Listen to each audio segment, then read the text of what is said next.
एक छोटा सा बोर्ड रेहड़ी के छत से लटक रहा था। उस पर मोटे मार्कर से लिखा हुआ था, घर में कोई नहीं है, मेरी बूढ़ी माँ बीमार है, मुझे थोड़ी थोड़ी देर में उन्हें खाना, दवा और टॉयलेट कराने के लिए घर जाना पड़ता है। अगर आपको जल्दी हो तो अपनी मर्जी से फल तौल लें और पैसे कोने पर गद्दे के नीचे रख दें। साथ ही रेट भी लिखा हुआ है। और अगर आपके पास पैसे नहीं हो तो मेरी तरफ से ले जाना, इजाज़त है। मैंने इधर उधर देखा, पास पड़े तराजू में 2 किलो सेब तौले, दर्जन भर केले लिए, बैग में डाले, प्राइज लिस्ट से कीमत देखी, पैसे निकालकर गद्दे को उठाया। वहाँ से 100, 50 और 10 के नोट पड़े थे।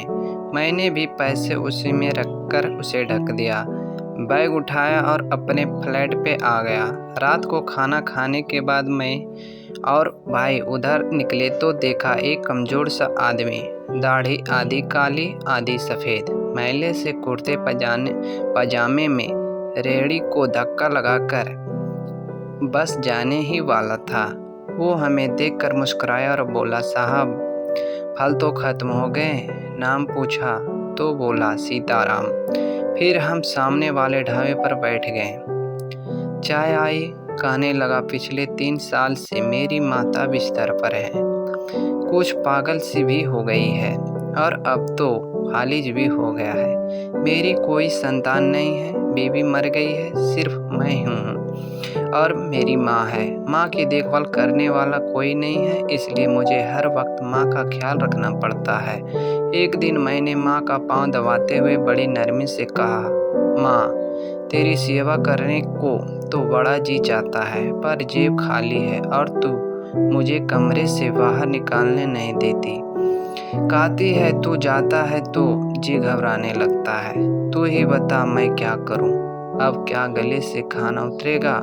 ना मेरे पास कोई जमा पूंजी है। ये सुनकर माँ ने कांपते कांपते उठने की कोशिश की। मैंने तकिए की टेक लगाई। उन्होंने झुर्रियों वाले चेहरा उठाया, अपने कमज़ोर हाथों को ऊपर उठाया, मन ही मन राम जी की स्तुति की। फिर बोली, तू रेहड़ी वाली छोड़ आया कर, हमारी किस्मत हमें इसी कमरे में बैठकर मिलेगी। मैंने कहा, माँ क्या बात करती हो? वहाँ छोड़ आऊँगा तो कोई चोर उठाकर सब कुछ ले जाएगा। आजकल कौन लिहाज करता है और बिना मालिक के कौन खरीदने आएगा। कहने लगी, तू राम का नाम लेने के बाद रेहड़ी के फलों से भर भर कर छोड़कर आ जाना, बस ज़्यादा वक नहीं कर। शाम को खाली रेहड़ी ले आया कर। अगर तेरे रुपया गया तो मुझे बोलियो।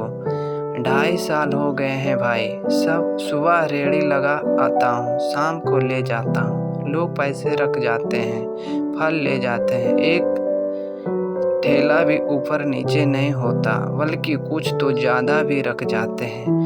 कभी कोई माँ के लिए फूल रख जाता, कभी कोई और चीज़। परसों एक बच्ची पुलाव बनाकर रखी गई, साथ में एक पर्ची भी थी अम्मा के लिए। एक डॉक्टर अपना कार्ड छोड़ गए, पीछे लिखा था, माँ की तबीयत नाजुक हो तो मुझे कॉल कर लेना, मैं आ जाऊँगा। कोई खजूर रख जाता है, रोज़ाना कुछ ना कुछ मेरे हक के साथ मौजूद होता है। ना माँ हिलने देती है और ना मेरे राम कुछ कमी रहने देता है। माँ कहती है, तेरे फल मेरा राम अपने फरिश्तों से बिकवा देता है। आखिर में इतना ही कहूँगा कि अपने माँ बाप की सेवा करो और देखो दुनिया की कामयाबी कैसे हमारे कदम चूमेगी।